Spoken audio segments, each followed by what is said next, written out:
শাওন, আমার বাড়ি বরিশাল। বন্ধুগণ, আমি আমার জীবনের গল্পটা শুরু করার শুরুতে আপনাদেরকে আমার পরিবারের বিষয়ে জানিয়ে রাখি। আমার পরিবারে আমি আছি, আমার বাবা আছে, মা আছে, এছাড়া রয়েছে আমার দাদিমণি সহ আমার বড় একটা বোন আর ছোট একটা ভাই সহ ছোট আরেকটা বোন। আমরা টোটাল 2 বোন 2 ভাই। আমাদের পরিবারটা বরিশাল শহর থেকে অনেক দূরের কোনো এক ছোট্ট গ্রামের এক উচ্চ মধ্যবিত্ত পরিবার। আমার বাবা পেশায় একজন কৃষক এবং তার পাশাপাশি আমার আব্বা আরেকটা ব্যবসা করে। আমি আমার লজ্জার খাতিরে এই ব্যবসা নামটা বলতে চাই না। আমার বাবা ছিলেন আমাদের এলাকার সর্বপ্রথম একজন প্রবাসী। আমাদের এলাকাতে সর্বপ্রথম আমার আব্বা সৌদি আরবে যায়, কিন্তু সৌদি আরবে গিয়ে আমার বাবা খুব বেশি দিন থাকতে পারে না। অল্প সময়ের মধ্যে সৌদি আরবের পবিত্র মাটি থেকে আমার আব্বাকে চলে আসতে হয় কিছু নোংরা কাজের কারণে। এরপর থেকে আমার আব্বা বাংলাদেশে চলে আসে এবং বাংলাদেশে আসার পর থেকে আব্বা কৃষিকাজ করে এবং সৌদি থেকে কিছু টাকা ইনকাম করে নিয়ে আসে। সেই টাকাগুলো দিয়ে মোটামুটি আমাদের পরিবারটাকে ছোটোবেলা থেকে আমি দেখে আসছি খুব ভালোভাবে চালিয়ে আসতেছিল। আমি আসলে ছোটোবেলা থেকে প্রচণ্ড রকমের দুষ্ট প্রকৃতির একটা ছেলে ছিলাম। আসলে এত বেশি দুষ্টামি করতাম যে প্রতিদিনই আমার বাসায় আমার নামে বিচার আসতো। আমার আব্বা মা দুজনে আমাকে প্রচণ্ড রকমের মারতো। বাবার মারধর খেতে খেতে একটা পর্যায়ে আমি এসএসসি পরীক্ষা পর্যন্ত পড়তে পারি এবং এসএসসি পরীক্ষা দিই। আমি এসএসসি পরীক্ষা দেওয়ার পরে আমি এসএসসিতে 4 সাবজেক্টে ফেল করি। 4 সাবজেক্ট ক্রস আসার পরে আমার আব্বা খুব রেগে যায়। আব্বা যদিও প্রথম দিকে খুব খারাপ ছিল, কিন্তু আমরা বড় হবার পরে আব্বা অনেকটা ভালো হয়ে যায়। আব্বার ওই খারাপই জীবন থেকে সম্পূর্ণ ফিরে আসে এবং যেই নোংরা একটা ব্যবসা আমার আব্বা করতো, ওই ব্যবসাটাও আমার আব্বা ছেড়ে দেয়। আব্বা তখন সম্পূর্ণভাবে কৃষি কাজের উপরে নির্ভরশীল হয়ে পড়ে এবং প্রচুর পরিমাণের কৃষি জমি চাষাবাদ করে। এটা দিয়ে বাবা আমাদের পরিবারটাকে চালাচ্ছিল।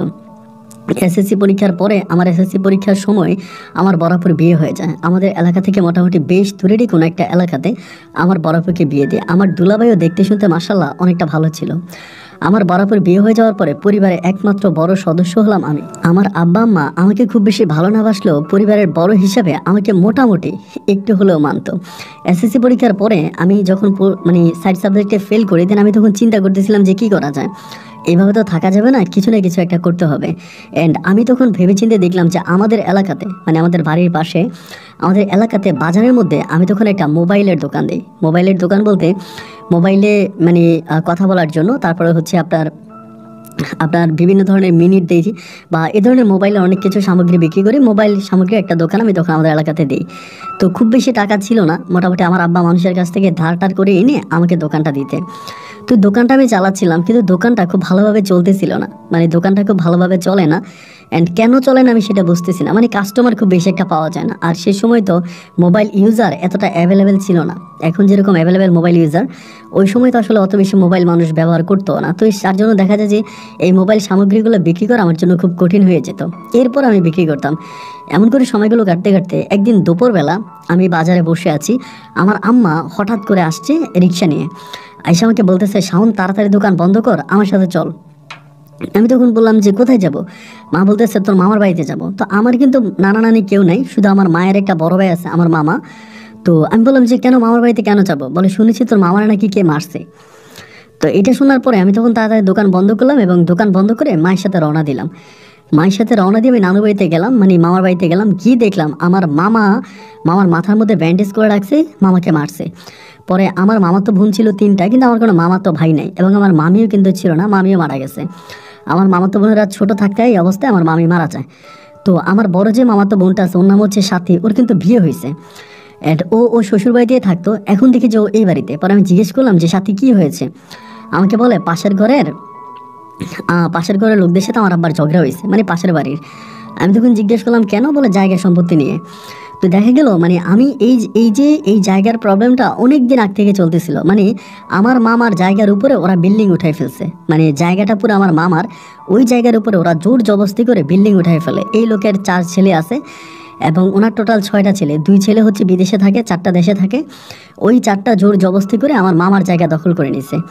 তো এখন মামার জায়গা যখন দখল করে নিছি, তখন আসলে আমার মামার তো কোনো লাঠিয়াল নাই, আমার মামার পক্ষে কোনো জনবল নাই। এই জন্য আমার মামা কিছু করতে পারে নাই।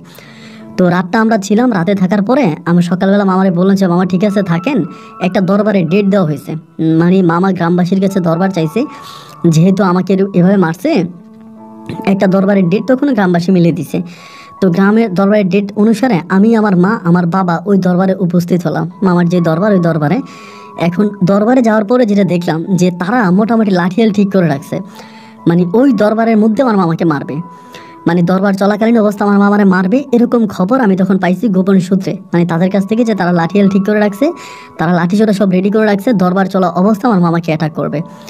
তখন চিন্তা করলাম যে এখন কি করা যায়। পরে আমি আমার মামাতো বোন সাথীরা ইশারায় ডাক দিলাম, ডাক দিয়ে বললাম মামারে বল দরবারে না যাওয়ার জন্য, মামারে বল দরবার ভেঙে দিতে।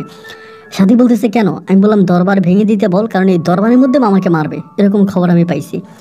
এরপরে ওই মুহূর্তে আমরা তখন দরবার ভেঙে দিই যে না, আমরা দরবারে উপস্থিত হব না, দরবারে আমরা যাই না। তো গ্রামের চেয়ারম্যান মেম্বার সহ শুরু করে অনেকে আসছে, এসে আমার আব্বা মানে আমার মামাকে ডাকতেছে, যারা আপনি আসেন, কিচ্ছু হবে না, দরবারে আসেন, আমরা তো আছি। কিন্তু আমি দেখলাম যে না, ওনাদের সামনে আমার মামাকে মারবে, কিন্তু ওরা কিছুই করবে না, কারণ ওরা সবাই তখন এক পক্ষে চলে গেছে। এরপরে আমি আমার মামাকে আর দরবারে উপস্থিত হতে দিলাম না, দরবারটা এমন করে ভেঙে গেল। মামারে বললাম যে আপনি একটু সাবধানে থাকেন, মানে একটু সাবধানতা অবলম্বন করেন, এইভাবে চলাফেরা করেন না। এমন করে চলতে চলতে তার 2 থেকে 3 দিন পরে আমার মামা তখন আমাদের বাড়িতে আসে। আমাদের বাড়িতে আসে কোনো একটা কারণে দুপুরবেলা। আসার পর আমার মা তখন আমাকে দোকানে খবর দেয়, যে সাউন্ডের গায়ে খবর দেয়, আমার ছোটো ভাইকে আমার তখন খবর দেয়। আমি তখন তাড়াতাড়ি দোকান বন্ধ করে বাড়ি আসি। আসার পরে দেখলাম যে আমার মা খুব মজাদার সুস্বাদু খাবার রান্না করতেছে। দুপুরে পুষ্করিণীতে ডুব দিয়ে এসে আমি তখন মামার সাথে খাইতে বসলাম। তো মামার সাথে খাইতেছি, মামার মনটা খুব খারাপ, মানে মুখটা অনেক কালো করে আছে। মারে জিজ্ঞেস করলাম যে কী ব্যাপার মা, মামা এরকম মুখ কালো করে আছে কেন? মামা মনে হয় কথা বলে না, কী হয়েছে মামার? মা তখন বলতেছে কথা বলবে কেমন করে, আমার ভাইয়ের তো কথা বলার আর কোনো জায়গা রাখে নাই। আমি বললাম কী হয়েছে, আমার কাছে খুলে বলো, মামার মন খারাপ কেন? মা তখন বলতেছে তোর মামা যাদের সাথে ঝামেলা করছে তারা নাকি তোর মামারে মারার জন্য রাস্তাঘাটে লোকজন ঠিক করে রাখে। তোর মামা ঘর থেকে বেরোইতে পারে না, বাড়ি থেকে বেরোলে তোর মামাকে মারার জন্য ধরে এবং তোর মামার সাথে খুব খারাপ ব্যবহার করে। এমন করতে করতে মা আমাকে হঠাৎ করে বলতেছে, মানে এরকম কথা বলতে বলে যে শাওন তুই একটা কাজ কর, তুই তোর দোকানটা বন্ধ করে তোর মামার বাড়িতে চলে যা, এমনি আমাকে বলতেছে। আমি তখন বললাম যে মা এটা আপনি কি বলেন, আমি সবেমাত্র দোকানটা শুরু করলাম, এখনও ওভাবে হচ্ছে, ইনকাম হচ্ছে না, তা এখনই দোকান বন্ধ করে দিব, মামার বাড়িতে চলে যাব, আমি মামার বাড়িতে গিয়ে কী করব? আমার মা তখন আমারে বলতেছে তোর দোকানটা বেশি না তোর মামার জীবনটা বেশি? আমি বললাম না, অবশ্যই মামার জীবন বেশি, দোকান গেলে দোকান পাবো, কিন্তু মামা গেলে তো আর মামারে পাবো না। মা তখন বলে তাহলে তুই দোকানটা বন্ধ করে তোর মামার বাড়িতে গিয়ে থাক। এখন একটা ছেলে মানুষ যদি ওই বাড়িতে থাকে এরপরেও মানুষ একটু ভয় পাবে, এরপরেও তোর মামার উপরে আক্রমণ করতে বসলে, মানে আক্রমণ করতে গেলে ওরা একটু চিন্তা ভাবনা করে আক্রমণ করবে। তা তুই বাবা এই কাজটা কর, তুই তোর মামার বাড়িতে চলে যা। মামাও তখন আমার দিকে তাকায় বলতেছে যে শাওন তোর আম্মা যেটা বলছে এটা ভালোই বলছে, তুই মামার সাথে মামার বাড়িতে চল এবং সেখানে মামা তোরে একটা ব্যবসা বাণিজ্যের ব্যবস্থা করে দিব। আমি তখন মানে একটু অবাক হয়ে গেলাম যে আসলে মামার বাড়িতে যাব, এবং পরে মামার কথা মতো আমি তখন রাজি হয়ে গেলাম যে ঠিক আছে মামা, আমি 2-1 দিনের মধ্যেই আমি চলে আসবো। পরে মামারে রিক্সা করে দিলাম, মামা চলে গেল এবং এরপর আমি দোকান বিক্রির পরিকল্পনা করতেছি যে কোথায় দোকান বিক্রি করা যায়, এবং দোকানটা বিক্রি করে আমি নানু বাড়িতে চলে যাব, মামাকে টেক কেয়ার করবো, মামার সাথে থাকবো। প্রায় 2 থেকে 3 দিনের মাঝে আমি তখন দোকানটা বিক্রি করতে মানে দোকানটা বিক্রি করে ফেলি, এবং দোকান বিক্রি করে যে পরিমাণে টাকা টুকা হয় এই টাকাগুলো নিয়ে আমি তখন আমার নানু বাড়িতে চলে যাই। আর আমার নানু বাড়িটা এরকম একটা জায়গায় ছিল, মানে আমার নানু বাড়িটা অনেক বিশাল একটা বাড়ি ছিল, আমার নানার বাড়ি অনেক বড় একটা নানার বাড়ি, এবং আমার নানা মানে অনেক সয় সম্পত্তি পাইছে। আমার মা কিন্তু আমার মামার কাছ থেকে কোনোদিন কোনো সম্পত্তি দাবি করে নাই। আমার নানা নানি দুজনে বহু বছর আগে মারা যায়, এরপরেও আমার মা কিন্তু কোনোদিন আমার মামারে বলে নাই যে আমার বাপের সম্পত্তির অংশ আমাকে দে, কখনোই বলে নাই, আমাকে দিতে চায় না, মা নেয় নেই। তো পরে নানু বাড়িতে গেলাম, নানু বাড়িতে যাওয়ার পরে দেখি যে আমার মামার তো বোন 3টাই আছে। তা আমি তখন সাথীরে বললাম কিরে তুই তোর জামাই বাড়িতে যাস নাই? পরে আমারে বলে আব্বুর এরকম অবস্থায় রেখা আমি কেমনে যাব?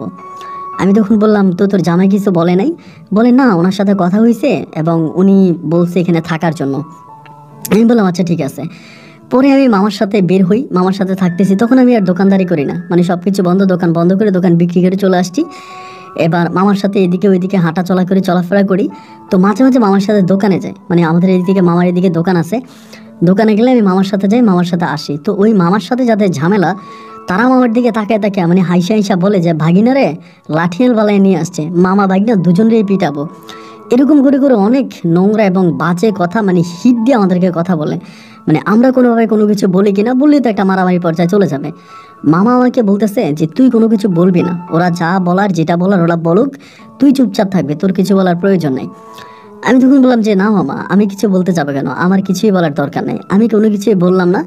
এবং না বলার পরে এভাবে আমি তখন আমার নানু বাড়িতে পড়ে রইলাম। এভাবে সময়গুলো কাটতে কাটতে হঠাৎ করে ভাই একটা খবর পাইলাম, মানে খবরটা হচ্ছে ঠিক এরকম যে গোপন সূত্রে আমি খবর পাইলাম আমার নানু বাড়িতে কিন্তু আমার অনেক লোকজন ছিল মোটামুটি, যারা আমাকে সাপোর্ট করতো। এরকম গোপন সূত্রে খবর পাইলাম যে আমার নানুর বাড়ির বিপক্ষে যারা আছে তারা হচ্ছে আমার নানুর ঘরে আগুন মানে আমার মামার ঘরে আগুন লাগিয়ে দিবে। আমার মামার ঘরটা ছিল কাঠের একটা ঘর, এবং ওই মানে মানে আগের দিনের যে কাঠের ঘরগুলো হয় না, মানে অনেকগুলো রুম আছে ভিতরে, মানে কাঠকাবারি করে খুব সুন্দর করে কাঠ দিয়ে বানানো, টিন দিয়ে বানানো, চমৎকার রকমের একটা পুরনো দিনের বাড়ি। এবং ওই বাড়ির সামনের যে রুমটা, সবচেয়ে সুন্দর যে রুমটা, বারান্দা অ্যাডজাস্ট করা, ওই রুমটার মধ্যে মামা আমাকে থাকতে দিয়েছে। আমি কিন্তু ওই রুমের মধ্যেই আছি। পরে যখন খবর পাইলাম যে মামার বাড়িতে আগুন লাগাবে, পরে সন্ধ্যার সময় আমি মামাকে নিয়ে বসলাম, বসে বললাম যে মামা, আমি এরকম এরকম খবর পাইলাম যে আপনার বাড়িতে আগুন লাগাই দিবে, এরকমভাবে আগুন লাগানোর পরিকল্পনা চলতেছে, এখন কি করব? মামা তখন বলে, যদি আগুন লাগাই দেয় তাহলে আমি পুরো মরে যাব, আর কি করব? আমি বললাম, না মামা, এটা হতে পারে না, আমরা একটা কাজ করি, আমি রাতের বেলায় মানে পাহারায় বসি, যেহেতু ওরা আগুন লাগানোর একটা পরিকল্পনা করেই ফেলছে, তাহলে আমি পাহারায় বসি, এবং আমি যদি পাহারায় থাকি তাহলে আমার আর আপনার বাড়িতে আগুন লাগাতে পারবে না। আমার মামা বলে, তুই একা একা পাহারা দিবি? এটা কোনো ঠিক হবে? তুই একা একা রাত জেগে পাহারা দিবি? মুহূর্তের মধ্যে আমার মামাতো বোন সাথী তখন বলে উঠলো, যাবো, আমিও ভাইয়ের সাথে পাহারায় নামবো। ভাইয়া যেহেতু রাতের বেলায় পাহারা দিবে, একইভাবে আমিও ভাইয়ের সাথে পাহারা দিব। আমি আমার মামাতো বোনের বললাম, মানে সাথীরে বললাম যে প্রয়োজন নাই, আমি একাই পাহারা দিতে পারবো, তোর আশা লাগবে না। ও আমাকে বলতেছে, না না না, আপনি একা কেন পাহারা দিবেন, আমিও আপনার সাথে থাকবো, এবং কারা আমাদের বাড়িতে আগুন লাগাতে আসে এটা তো আমাকে দেখতে হবে, তাই না? এই বলার পরে আমি তখন বললাম, ঠিক আছে, তাহলে আজকে থেকে আমরা পাহারায় নেমে যাব। এরপরে যখন সবাই ঘুমিয়ে যেত, মানে গ্রামবাসী সবাই ঘুমিয়ে যেত, গ্রাম নীরব হয়ে যেত, ওই সময় আমি আর সাথী তখন ঘর থেকে বেরোতাম, এবং বের হয়ে সাথী বাড়ির এক পাশে, আমি বাড়ির অন্য পাশে, দুজন দুই পাশে বসে তখন মানে আপনার লাঠি হাতে বাড়ি পাহারায় বসি, যে কারা বাড়িতে আগুন লাগাতে আসে। যদি আগুন লাগাতে আসো, আমরা যদি দেখতে পাই, তাহলে তো রাতের অন্ধকারে আমাদেরকে আর পুড়ে মরতে হবে না। বাট আমরা যদি ঘুমিয়ে থাকি, তাহলে দেখা গেল যে আগুন লাগাই দিল, আমরা সবাই আগুনে পুড়ে মরে গেলাম। এই জন্য আমি তখন একটু কেয়ারফুলি আমার মামাতো বোনকে নিয়ে বাড়িতে পাহারায় বসে গেলাম। ও এক পাশে, আমি এক পাশে, আমরা খুব নিখুঁতভাবে পাহারা দিচ্ছিলাম। এইভাবে পাহারা দিতে দিতে একটা পর্যায়ে হলো কি জানেন, এভাবে সময়গুলো কাটতেছে, এবং ওই দিন ওই সারা রাত আমরা পাহারা দিলাম, এবং দিনের বেলা আমরা ঘুমাইলাম। আমি আর সাথে সারাদিন ঘুমাই এবং সারা রাত পাহারা দিই। এভাবে 2 দিন 3 রাত পাহারা দিয়ে দিতে হঠাৎ করে ভাই, মানে হঠাৎ করে বলতে এরই মাঝে হচ্ছে আকাশে একটা অনেক বড় চাঁদ দেখা দিয়েছে, অনেক বড় একটা চাঁদ উঠছে। এবং চাঁদ ওঠার পরে না, ওই দিন আমার মনটা কেমন জানি একটু আনচান করতেছে। কোনো দিন কিন্তু সাথীর প্রতি আমার কোনো ফিলিংস আসে নাই, কোনো অনুভূতি আসে নাই, কোনো ভালো লাগে আসে নাই, কোনো ভালোবাসা আসে নাই। কিন্তু ওই মুহূর্তটাতে সাথী যখন বাড়ি পাহারা দিত, তখন একটা জিন্স প্যান্ট আর একটা লাল টি শার্ট গায়ে, আর পায়ে হচ্ছে বুট জুতা পরে ও তখন বাড়ি পাহারায় নামতো। দিনের বেলায় কিন্তু সচরাচর ও এই ধরনের পোশাক আশাকগুলো পরে না, রাতেই এই ধরনের পোশাকগুলো পরে, যদি কোনো আক্রমণ হয় ও যাতে মাইর ফিট করতে পারে, এই জন্য ওই ধরনের পোশাকগুলো পরে। এবং ওই ধরনের পোশাকগুলোতে সাথীকে অসম্ভব রকমের সুন্দর লাগতেছিল। একটু খেয়াল করে দেখবেন, গ্রামের মেয়েরা কিন্তু যদি সুন্দরী হয়, ভালো ফিগারের হয়, আর ওরা যদি জিন্স প্যান্ট আর টি শার্ট পরে, এদেরকে কিন্তু অসাধারণ লাগে, মানে অনেক সুন্দর লাগে। এবং সাথীকেও না অনেক অনেক বেশি সুন্দর লাগতেছিল। আকাশের ওই ঝলমলে চাঁদটা যখন ঝুলতেছিল, চাঁদের ওই আলোতে সাথী যখন জিন্স প্যান্ট আর টি শার্ট পরে হাঁটা শুরু করলো, আমার না সাথীর দিকে এক ধরনের একটা ভালোবাসার নজর গেল। কোনোদিন কিন্তু এই জিনিসটা মনের মধ্যে আসে নাই। একটা পর্যায়ে আমি হঠাৎ করে সাথীরে বললাম, সাথী, আমার ওই পাশটাতে না পাহারা দিতে ভয় লাগে। আমাকে বলে, কেন পাহারা দিতে ভয় লাগে কেন? আমি বললাম, এটা বড় কালো বিড়াল দেখেছি। আমাকে বলে, এটা কোনো কথা হইলো? আপনি এত বড় মাপের একটা মানুষ আর কালো বিড়াল দেখে ভয় পেয়ে যাবেন? সাথী আর আমি কিন্তু সমবয়সী ছিলাম, মানে আমরা একই বয়সী। সাথে আমাকে মাঝে মাঝে আপনি বলে, মাঝে মাঝে তুইও বলে, মাঝে মাঝে তুমিও বলে, মানে এক এক সময় এক একভাবে সম্বোধন করে। আমিও তাকে এক এক সময় এক একভাবে সম্বোধন করি। আমরা দুজনেই কিন্তু সেম বয়সে ছিলাম। পরে আমি বললাম যে না, আমার ভয় লাগতেছে, আমি এই পাশে পাহারা দিব, তুই এই পাশে দে। এরপরে আমিও ওই পাশে পাহারা দিয়ে আমি তখন এই পাশে পাহারা দিচ্ছি। আসলে ভয় লাগার কিছুই না, বড় কারণ হচ্ছে আমি ওর সাথে থাকবো। একটা পর্যায়ে আমি আবারও ডাক দিয়ে সাথীরে বললাম, সাথী, আমার না এই দিকটা তো ভয় লাগতেছে। ও আমাকে বলে, কেন? এবং আমি না কালো বিড়ালটা এখন আবার দেখছি। আমাকে বলে, আরে আশ্চর্য বিষয়, আমরা একসাথে পাহারা দিই, এক সাইডে দিই। ও বলে, আমরা এক সাইডে পাহারা দিব আর আরেক সাইডে যদি আগুন লাগিয়ে দিয়ে চলে যায়। আমি বললাম, আরে বোকা, আগুন লাগাইলে তো দেখতে পারবো, তাই না? রাতের অন্ধকারে যখন আগুন জ্বলবে এটা তো আমরা দেখবোই, দেখে আমরা আগুন নিবেই ফেলবো। আমাকে বলে, তাহলে কি? আমি বললাম যে আমরা এক সাইডে পাহারা দিই। পরে ও আর আমি সারা রাত ভর আমার নানার ওই বড় বাড়িটার চারপাশে হাঁটতে থাকি। বাড়ির চারপাশে ও একটা লাঠি, আমি একটা লাঠি, ওর হাতে একটা টর্চ লাইট, আমার হাতে আরেকটা টর্চ লাইট, দুইটা টর্চ লাইট নিয়ে আমরা তখন বাড়ির চারপাশে হাঁটতে শুরু করি। ভাই মাঝে মাঝে আমার ইচ্ছে করে সাথীর হাতটা ধরি, এবং এরকম করতে করতে দুষ্টুমির ছলে আমি তখন সাথীর হাত দেখে ধরেই ফেলি, এবং ধরার পরে ও তখন মিষ্টি করে হাসিয়ে দেয়। আমি পিছন থেকে ওকে জড়িয়ে ধরি। ও আমাকে বলে, এটা কি হচ্ছে? আমি বলি, জানি না, আমার না দুষ্টুমি করতে মন চাচ্ছে। ও আমাকে বলে, এই দুষ্টুমিটা একটু বেশি বেশি হয়ে যাচ্ছে না? আমি তখন বললাম, বেশি বেশি কিনা জানি না, কিন্তু তোরে না জিন্স প্যান্ট আর টি শার্টে এত ভাল লাগে, আমার না তোর দৃষ্টি থেকে নজর সরে না। ও আমাকে বলে, তার মানে কি আমার দিকে খারাপ নজর দিচ্ছেন? আমি বললাম, আরে না, খারাপ নজর দিতে যাবো কেন, তুই আমার একটা মাত্র মামাতো বোন। বলে, একটা না, আপনার তিনটা মামাতো বোন। আমি বললাম, তা তো ঠিক আছে, কিন্তু তুই আমার একমাত্র কিউট মামাতো বোন। এমন করে ও জিন্স প্যান্ট পরে মাঝে মাঝে হাফ প্যান্টও পরতো বা থ্রি কোয়ার্টারও পরতো। ওর ড্রেস আপগুলোই সবসময় আমাকে ওর প্রতি আকৃষ্ট করে তুলতো। মানে ওর পোশাক আশাকগুলো এরকম পোশাক আশাক পরতো, আমি প্রথম দিকে যদিও বুঝতে পারি নাই, কিন্তু শেষের দিকে আমি বুঝতে পারলাম সাথী মূলত আমাকে আকৃষ্ট করার জন্য, আমাকে ওর দিকে আকৃষ্ট করার জন্যই কিন্তু এই ধরনের পোশাক আশাকগুলো ও পরতো। এবং এই পোশাক আশাকে রাতের অন্ধকারে যখন ঘুরে বেড়াতো, একদিন, 2 দিন, 3 দিন, 1 রাত, 2 রাত, 3 রাত করতে করতে একটা পর্যায়ে সাথীর সাথে দুষ্টুমি করতে করতে আমরা অন্যভাবে একজন আরেকজনের মাঝে ডুবে পড়ি। এবং সময়ের পরিবর্তনে একদিন আমি সাথীর সাথে অনেক বেশি দুষ্টুমি করে ফেলি। আমরা দুজন দুজনের শরীরে স্পর্শ করি এবং একটু বিশ্রীভাবেই করি, এবং এরপর থেকেই হঠাৎ করে সাথীর প্রতি আমার মায়া ভালোবাসা বাড়তে থাকে। একটা পর্যায়ে অনেক মাস কেটে গেল, এবং এরপরে আমরা রাতের বেলায় বাড়ি পাহারা দেওয়ার বিষয়টা বাদ দিলাম। এরপরে আমি রাতের বেলার বাড়ি পাহারা দিচ্ছি না, কিন্তু সেই সময়টাতে সাথীর সাথে যদি আমার প্রেম ভালোবাসা হয়নি, তবে নোংরামির অনেক বিষয় চলতেছে, যেটা গোপনে এটা আমার মামাতো বোন অথবা আমার মামা কেউ দেখতে পেত না। কারণ এই বাড়ির মধ্যে আমার 3টা মামাতো বোন, আমি আর আমার মামা থাকতাম। দেখা যায় বেশিরভাগ সময় তো মামা বাড়ির বাইরে থাকতো, আর আমার যে ছোট 2টা মামাতো বোন ছিল, ওদেরকে যা বলতাম ওরা তাই শুনতো। তো এই জন্য আমি সুযোগ পেলে সাথীর রুমে ঢুকে যেতাম এবং দরজা বন্ধ করে সাথীর সাথে এক মিষ্টি ভালোবাসার নোংরামি করতাম। এরকম করে সময়গুলো কাটতে কাটতে একটা পর্যায়ে মামা হঠাৎ করে আমারে বললো যে, শাওন, তোর তো পারিবারিক অবস্থা খুব বেশি একটা ভালো না। আসলে কিন্তু আমার পারিবারিক অবস্থা ভালো ছিল না। আব্বু ওই বয়সে কৃষিকাজ করে আমার 2টা ভাই বোনকে পড়াশোনা করাইতো, পরিবার চালাইতো। তো মামা তখন আমারে বললো যে, তুই একটা কাজ কর, তুই কিছু একটা করার জন্য চেষ্টা কর। কিন্তু মামা এরকম একটা মানুষ, দেখেন আমার মামা কিন্তু অঢাল সয় সম্পত্তি আছে, কিন্তু কোনোদিন আমার মামা কিন্তু আমার মাকে এটা বলে নাই যে, বোন রে, তুই তো আমার ছোট বোন, তুই তো বাবার কাছে হক পাওয়ার আছিস, আমি কি কোথাও থেকে জায়গা সম্পত্তি একটু বিক্রি করে তোরে দিব? এগুলো মামা কিন্তু কোনোদিন আমার মাকে বলতো না। এমনি শুধু বলতো, তোর অভাবের সংসার, তোর মামা, তোর বাবা অনেক কষ্ট করে, এইটা সেটা, এই কথা সে কথা, মামা আমাকে জাস্ট এই কথাগুলোই বলতো। তো মামার মুখ থেকে আমি কথাগুলো শুনতাম, এবং শুনতে শুনতে আমি তখন সময়গুলো কাটাইতে আসি। অনেকগুলো দিন এরই মাঝে কেটে যায়, মানে অনেকগুলো দিন কেটে যায়। তো দিন আর রাতগুলো এভাবে কাটতে কাটতে একটা পর্যায়ে এসে আমার মামা তখন আমাকে বলে যে, তুই একটা কাজ কর, আমাদের বাজারে তুই একটা মোবাইলের দোকান দে, যেহেতু মোবাইল ব্যবসা সম্বন্ধে তোর অভিজ্ঞতা আছে, সেই অভিজ্ঞতা অনুযায়ী তুই একটা মোবাইল দোকান দে। পরে আমি বললাম যে, মামা, আমার কাছে তো আসলে অত বেশি পুঁজি নেই। আমার মামার ওই বাজারটা কিন্তু অনেক বড় একটা বাজার, আমাদের বাজারটা কিন্তু ছোট বাজার ছিল, এই বাজারটা কিন্তু অনেক বড়। তো এই মামা আমাকে বললো যে, এই বাজারে তো একটা মোবাইল দোকান দে। এখন একটা মোবাইল দোকান দিতে গেলে কিন্তু অনেক টাকার প্রয়োজন, বিশেষ করে বড় করে দিতে গেলে। তাই মামারে বললাম যে, মামা, আমার কাছে তো এত টাকা নাই, আমি এত টাকা কোথায় পাবো? মামা তখন বললো, তোর কাছে যে জমানো টাকাগুলো আছে দোকান বিক্রি করার পরে, এই টাকাগুলো আর সাথে আমি কিছু টাকা দিব, দুজনে মিলে একটা বড় করে দোকান তুই খুলবি। এরপরে মামার কাছ থেকে কিছু টাকা নিলাম, এবং আমার যে আগের দোকান বিক্রি করা কিছু টাকা ছিল, এই 2টো টাকা অ্যাডজাস্ট করে আমি তখন মামার বাড়ির ওইদিকে বড় বাজারে আমি তখন একটা মোবাইলের দোকান দিলাম। আলহামদুলিল্লাহ, আমার ওই মোবাইল দোকান, মানে আমার গ্রামের ওই মোবাইল দোকানটা ভালো করে চলতো না, কাস্টমার অত বেশি আসতো না, কারণ এটা একটু গ্রাম সাইডের দিকে ছিল।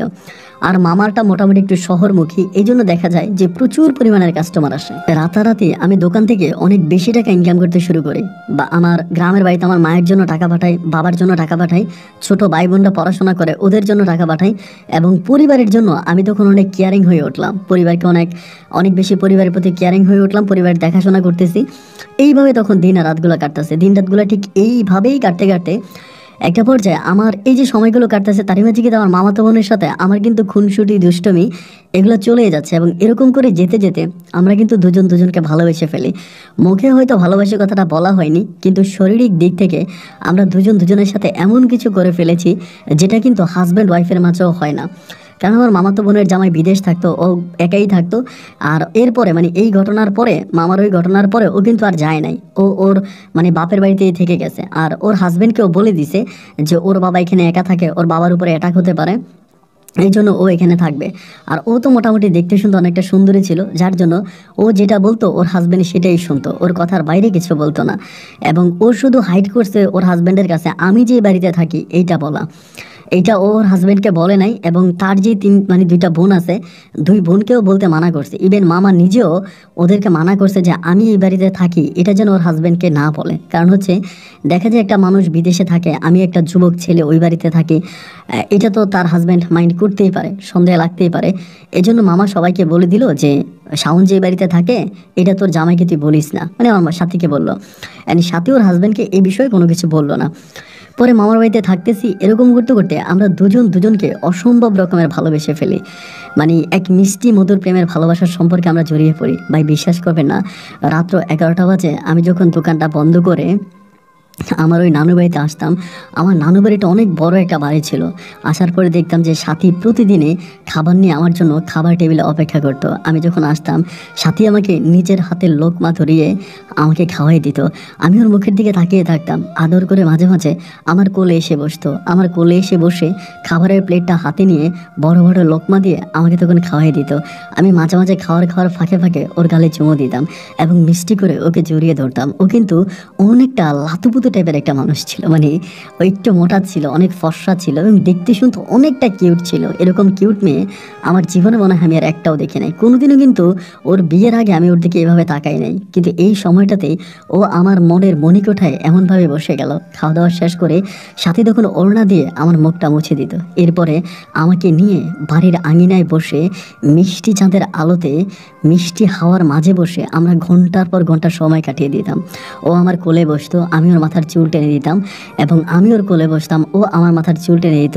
এভাবে আমি ওর কোলে ঘুমাতাম, মাঝে মাঝে ও আমার কোলে ঘুমাতো। আকাশের ওই মিষ্টি চাঁদটা মেঘের সাথে লুকোচুরি করে মাঝে মাঝে আমাদেরকে দেখতো।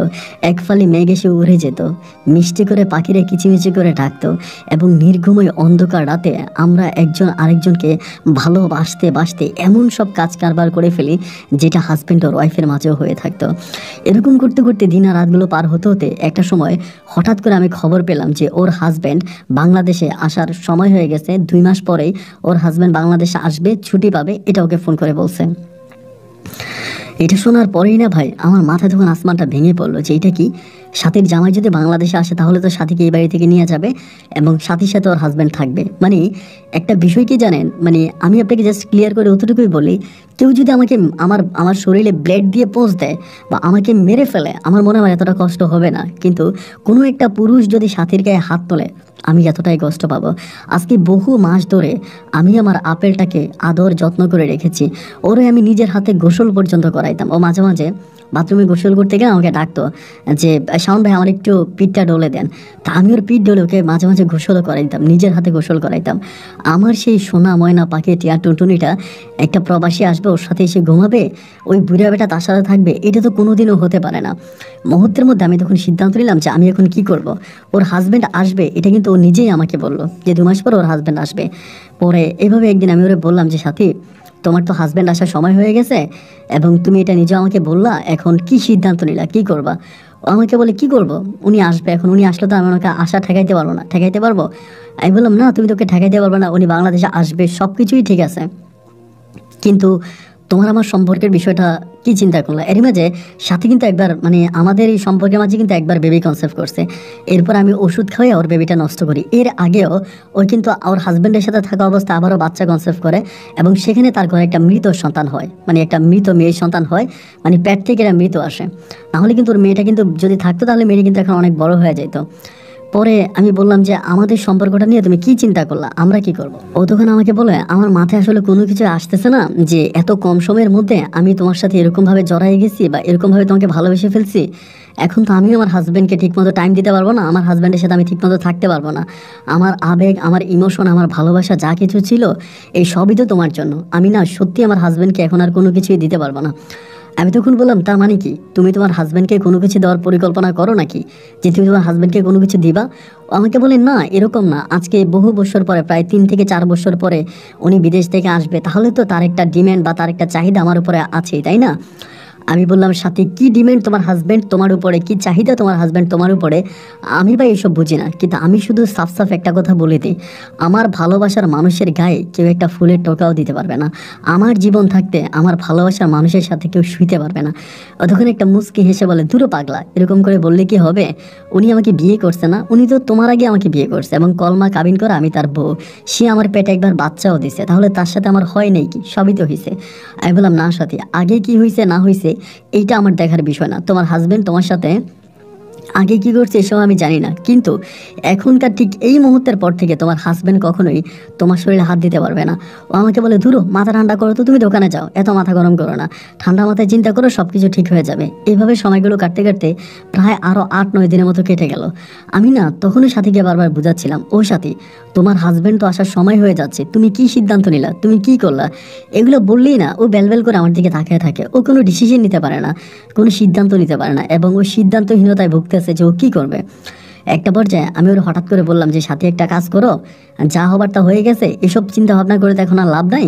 তুমি তোমার হাজব্যান্ড যেহেতু বাংলাদেশে চলে আসবে, এর আগে তুমি মামাকে সব কিছু খুলে বলো। তুমি মামাকে বলো যে তুমি আমাকে ভালোবাসো, আমার সাথে তোমার প্রেমের সম্পর্ক, এবং তুমি আমাকে বিয়ে করবা। আর তোমার হাজব্যান্ড বাংলাদেশে আসার আগেই তুমি তাকে ডিভোর্স করে দাও। তুমি যদি তাকে ডিভোর্স করে দাও, এরপরে সে আর তোমাদের বাড়িতে আসবে না, তোমার কাছে আসবে না। ওকে ডিভোর্স করে দাও, ও দেশে আসার আগে আমি তোমাকে বিয়ে করে ফেলবো। ও তখন আমার মুখের দিকে তাকিয়ে বলতেছে, এই কথাটা বলা যতটা সহজ, এই কথাটা করা ততটা সহজ না। আমি তখন বললাম, আরে কেন সহজ না? আমি তো এক পায়ে দাঁড়িয়েছি তোমাকে বিয়ে করার জন্য। তুমি আজকে মামারে বলো, আজকে তোমার স্বামীকে ডিভোর্স করো, আমি কালকেই তোমাকে বিয়ে করব। ও তখন আমার দিকে তাকিয়ে থেকে কি বলে জানেন? আমাকে বলে, তাহলে আমি আপনাকে একটা প্রশ্ন করি, এরকম করে বলে। আমি বললাম, হ্যাঁ বলো। ও আমাকে বলে, তাহলে আমার যিনি হাজব্যান্ড সৌদি আরবে থাকে, ওনার অপরাধটা কি? আমি বললাম, মানি? ও আমাকে তখন বলতেছে, যিনি আমাকে অন্ধ বিশ্বাস করে, ওনার বাবা মা অসুস্থ, ওনার বাবা মায়ের সেবা যত্ন করা লাগে, উনি ওনার বোন, যে বোনের বিয়ে হয়েছে, ওই বোনকে ওই বাড়ি থেকে উনি ওনার বাড়িতে রেখে ওনার বাবা মায়ের সেবা যত্ন করাইতেছে, ওনার বাবা মায়ের সাথে রাখতেছে, আর আমাকে আমার বাবার কাছে দিয়ে গেছে। আমাকে এতটা বিশ্বাস করে, এতটা ভালোবাসে, এবং প্রতি মাসে আমার জন্য লক্ষ লক্ষ টাকা পাঠায়। আমি যখন যেটা চাই, আমার সমস্ত চাহিদা ও পূরণ করে। আমি ওর সাথে কীভাবে বেইমানি করব? আর ওর অপরাধটাও বা কোথায়? ওকে আমি কেন এত বড় ধোকা দিব? আমি তখন বললাম, সাথী, কি তুমি কি আমাকে তুমি কি তোমার হাজব্যান্ডকে এতদিন পর্যন্ত ধোকা দেও নাই?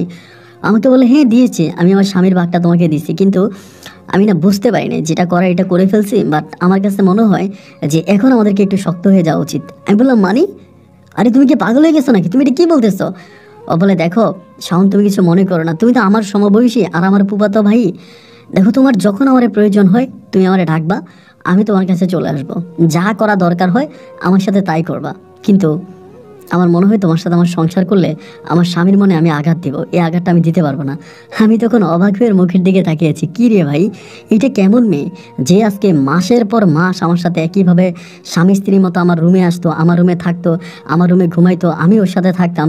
একজন স্বামী স্ত্রীর মাঝে যা হইতো তার সাথে আমার তাই হইতো। এত কিছু হওয়ার পরও আজকে আমারে বলতেছে নাকি ওর স্বামীকে ঠকাইতে পারবে না। আমি তখন বললাম, সাথী, এই সমস্ত উদ্ভট কথাবার্তাগুলো মাথা থেকে সরাই ফেলো। এরকম চিন্তা ভাবনা তুমি কখনোই মাথায় আনো না যে আমি শাওন বেঁচে থাকতে তুমি কখনো তোমার স্বামীর সংসার করতে পারবা। আমি শাওন এটা জীবনে কখনো, কোনো দিনও, কোনো অবস্থায়ও আমি এটা মেনে নিব না। পৃথিবী উল্টাই গেলে উল্টায় যাবে, যা হবার তাই হবে, কিন্তু আমি তোমাকে কারোর সাথে ঘুমাইতে দিব না। আমি যতই তার জন্য পাগলামি করতেছি, সে ততটাই আমাকে পাগল মনে করতেছে। আমি যতটাই তাকে ভালোবাসতেছি, ততটাই আমার কাছ থেকে দূরে সরতেছে। এরকম করে সময়গুলো কাটতে কাটতে 1টা মাস কেটে গেল। কোনোভাবে আমি ওরে বুঝাইতে পারলাম না যে আমি ওকে ভালোবাসি, আমি ওর সাথে থাকতে চাই। এবং ওকে আমি যতভাবে বললাম যে তুমি মামারে বলো, ও তো নিজে বলেই না, আমাকেও বলতে মানা করে। আমি অনেকবার ওকে বলছিলাম যে ঠিক আছে, তুমি যেহেতু বলতে তোমার কাছে ভয় লাগতেছে যে মামা রেগে যাবে বা মামা তোমাকে খারাপ কিছু বলবে, তুমি ভয় পাচ্ছ, তাহলে তোমার বলার প্রয়োজন নাই, আমি মামাকে সব কিছু বলে দিই।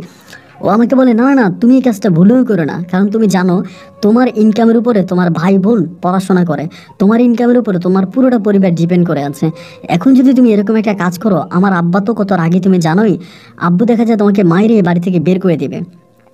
আব্বুর যাদের সাথে ঝামেলা ছিল জায়গা সম্পত্তি নিয়ে, এগুলো তো অনেক মাস আগে মীমাংসা হয়ে গেছে, আইন আদালতের মাধ্যমে সব মীমাংসা হয়ে গেছে। এখন তো আর এসবের কোনো ঝামেলা নাই।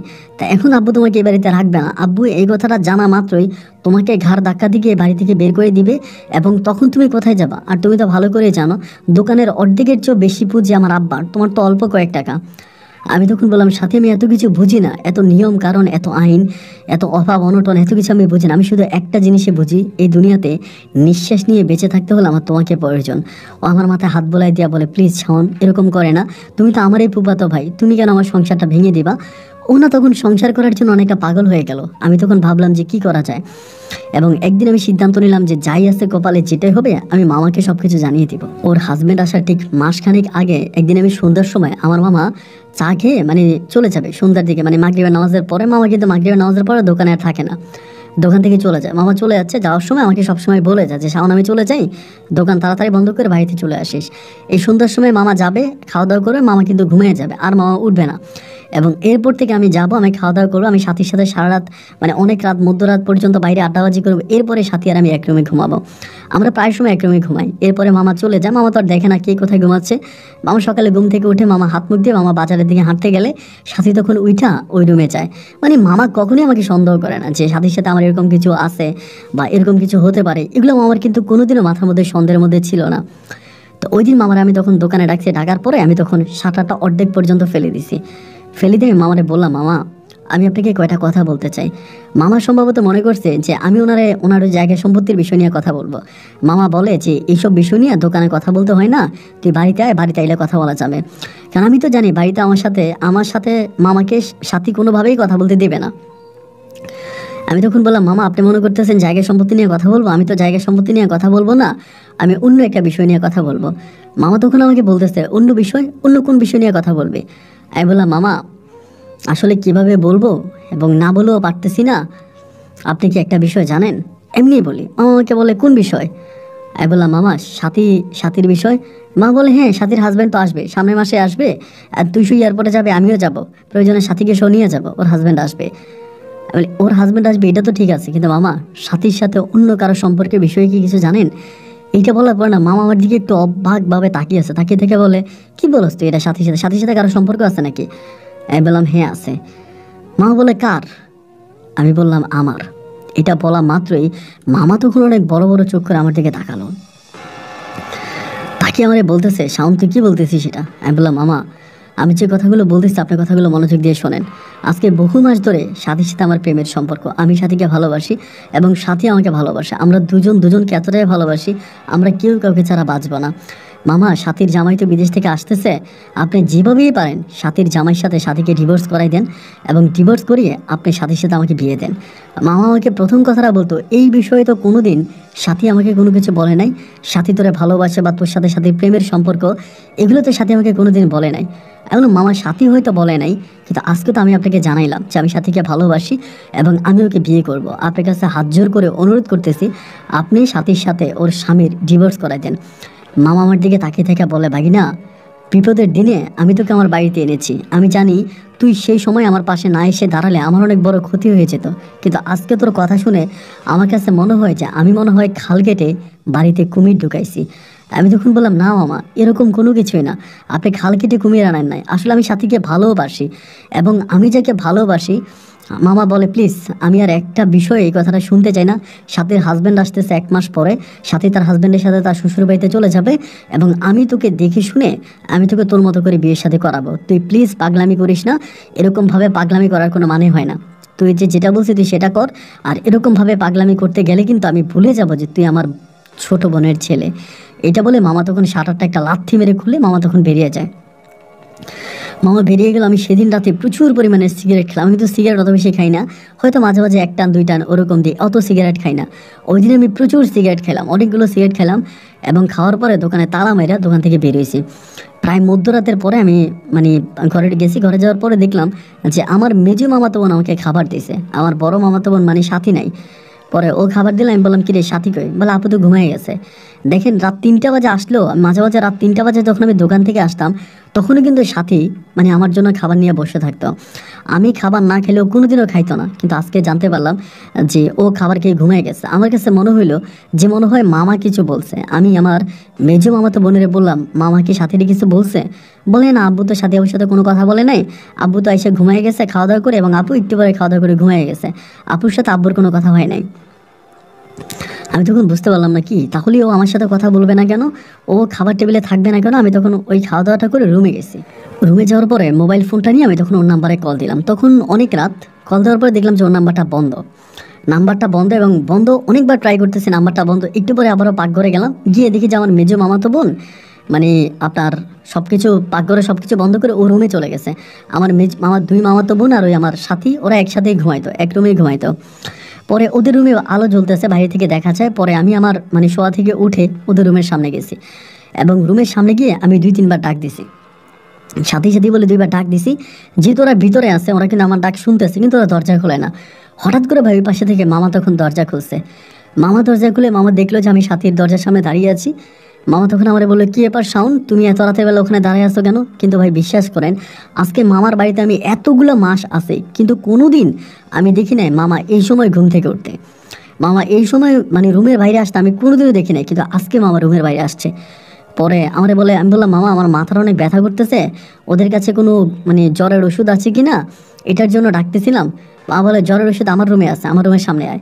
এই বলে মামা তখন রুমের ভিতরে ঢুকলো, আমি তখন মামার রুমের সামনে আসলাম।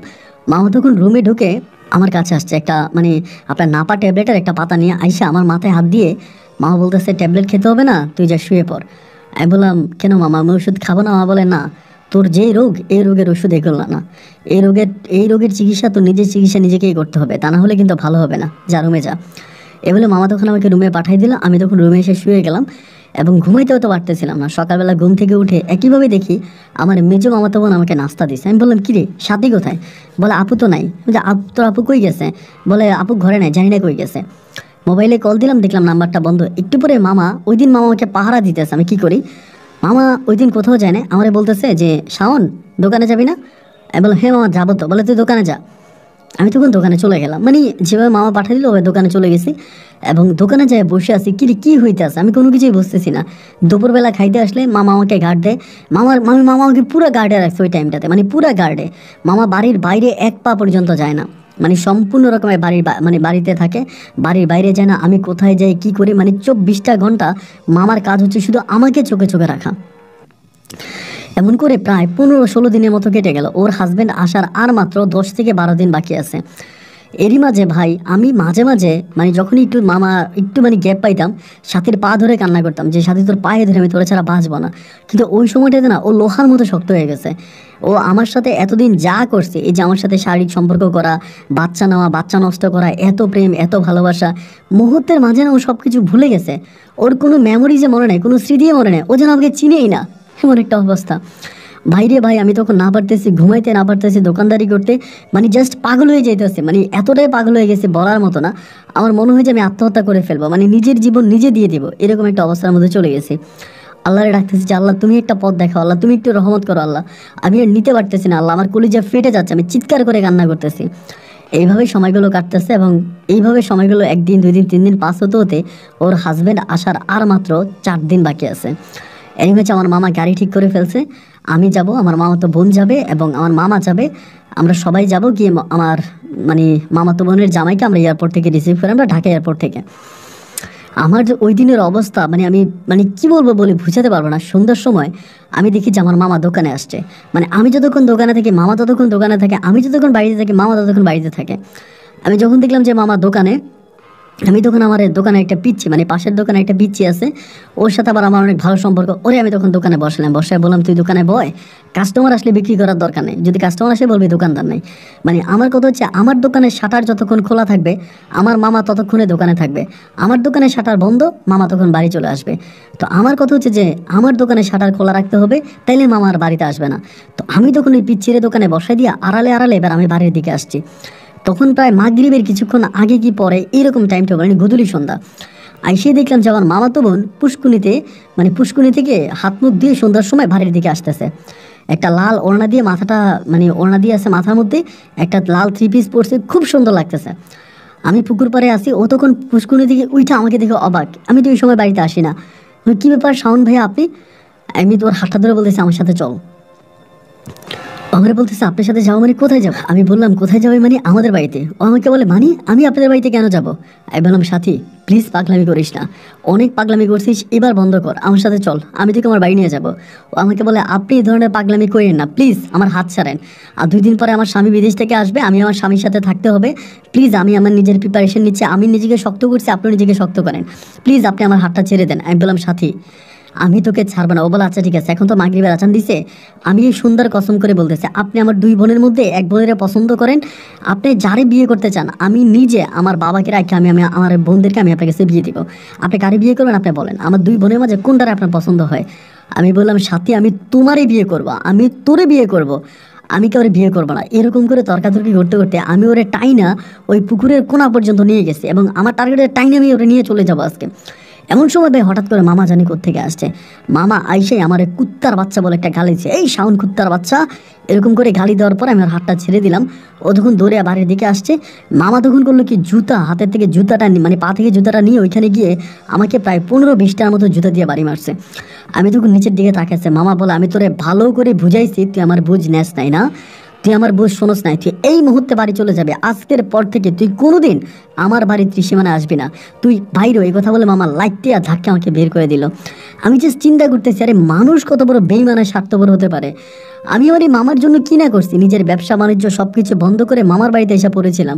মামার তো বোনকে রাতের সুখ, দিনের সুখ, দেহের সুখ, সমস্ত সুখ আমি দিয়েছি। ওর হাজবেন্ড আসছে বলে আমার সাথে এরকম বেইমানি করবে? কান্না করতে করতে বাড়ির দিকে রওনা দিচ্ছি যে যাই হোক আমি এই বেইমানেদের বাড়িতে আর থাকবো না। বাড়িতে গেছি, বাড়িতে যাওয়ার পরে আমার আব্বা আম্মা সবাই তো কি হয়েছে তুই এত রাতের বেলায় কেন আসছিস? আব্বা আম্মা কথা বলতেছে, আমি আর ঘুমাইছি বাট কোনোভাবে না ঘুমাইতে পারতেছি না, চোখে ঘুম আসে না। সারাটা রাত আমি আমাদের বাড়ির বারান্দায় বসেছিলাম, সারাটা রাত। সকাল হওয়ার পরে আমি আস্তে আস্তে করে বাড়ি থেকে বেরোচ্ছি। আম্মা আবার নামাজ পড়তে উঠছে, আমার বলে কী ব্যাপার বাবা কই যাবে? আমি বললাম মানে মামাদের বাড়িতে যাব। এরই মাঝে মানে আমার কাছে যেটা ধারণা আর কি, আমার মামা মনে আমার মাকে কিছু বলে দিছে। মানে মা কিন্তু কিছুটা বিষয়, সারাটা রাত আমি ঘুমাই নাই, আমার মায়ের ঘরেও কিন্তু বাতি জ্বলছে, মা কিন্তু ঘুমায় নাই।